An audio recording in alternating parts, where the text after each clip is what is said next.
এখন আমি কই যাবো, শক্তি বর্ত হইল না। বাংলাদেশের কোথাও কি গেলে বিরিয়ানি পাবো না। আসিনারে কত বুঝাইছি, বাড়াবাড়ি কইরো না। জনগণের চেষ্টা গেলে দেশে জায়গা পাবা না। কোনো কথা না শুনে শেষ পর্যন্ত পলাইলো। এখন আওয়ামী লীগ শেষ, 15 আগস্ট শেষ, যোগ দিবস হইল না।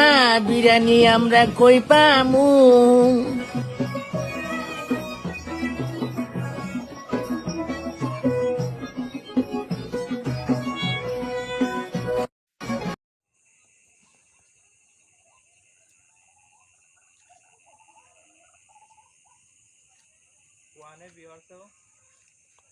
শিয়ালদি